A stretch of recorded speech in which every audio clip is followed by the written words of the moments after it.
खुशियाँ छूने ख्वाबों का आसमां। United University. Educate, evolve, empower. NEET paper leak और बाकी परीक्षाओं में अनियमितताओं के खिलाफ देश भर में प्रदर्शन कर रहे छात्रों पर कथित पुलिस की कार्रवाई के मामले पर सुप्रीम कोर्ट ने महत्वपूर्ण टिप्पणी की है। अदालत ने कहा है कि शांतिपूर्ण प्रदर्शन करना हर नागरिक का संवैधानिक अधिकार है और इसे किसी भी हाल में नकारा नहीं जा सकता। साथ ही कोर्ट ने इस मामले से जुड़ी सभी याचिकाओं पर मंगलवार को सुनवाई करने का फैसला किया है। मुख्य न्यायाधीश सूर्यकांत की अध्यक्षता वाली पीठ, जिसमें न्यायमूर्ति जयमाल्या बागची और न्यायमूर्ति वी मोहना भी शामिल थे, उन्होंने कहा कि केवल प्रदर्शन होने भर से पुलिस की ओर से लाठीचार्ज या अत्यधिक बल प्रयोग को सही नहीं ठहराया जा सकता।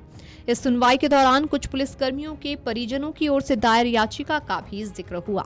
इसमें आरोप लगाया गया है कि प्रदर्शन के दौरान कई पुलिसकर्मियों पर भी हमला हुआ था। इस पर सुप्रीम कोर्ट ने कहा है कि हर व्यक्ति का जीवन महत्वपूर्ण है, चाहे वो प्रदर्शनकारी हो या फिर पुलिसकर्मी।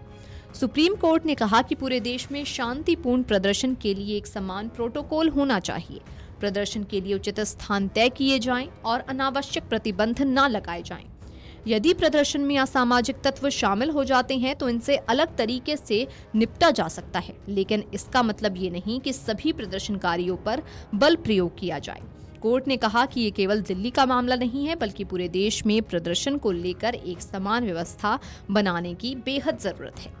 मुख्य न्यायाधीश ने कहा कि लोकतांत्रिक व्यवस्था को मजबूत बनाए रखने के लिए स्वानुशासन भी जरूरी है। उन्होंने सभी पक्षों से अदालत की निष्पक्ष तरीके से सहायता करने की भी अपील की। केंद्र सरकार की ओर से पेश सॉलिसिटर जनरल तुषार मेहता ने कहा कि वो इस मामले में निष्पक्ष रूप से अदालत की सहायता करेंगे। नीट पेपर लीक और अन्य परीक्षा अनियमितताओं के विरोध में देश के कई राज्यों में लगातार छात्र प्रदर्शन कर रहे थे। 20 जुलाई को दिल्ली में कॉकरोच जनता पार्टी के नेतृत्व में निकाले गए मार्च के दौरान प्रदर्शनकारियों और सुरक्षा बलों के बीच झड़प हुई थी। आरोप है कि संसद की ओर बढ़ रहे प्रदर्शनकारियों को रोकने के लिए पुलिस ने लाठीचार्ज किया और आंसू गैस के गोले भी छोड़े। प्रदर्शनकारी तत्कालीन केंद्रीय शिक्षा मंत्री धर्मेंद्र प्रधान के इस्तीफे की मांग कर रहे थे। इसी घटना के बाद छात्रों ने पुलिस की कथित ज्यादती के खिलाफ सुप्रीम कोर्ट का रुख किया, जिस पर अब मंगलवार को विस्तृत सुनवाई होगी। साथ ही आपको बता दें कि शिक्षा मंत्री धर्मेंद्र प्रधान ने अपना इस्तीफा दे दिया है और उनकी जगह प्रहलाद जोशी को नए शिक्षा मंत्री के तौर पर नियुक्त किया गया है। Video desk amarujala.com।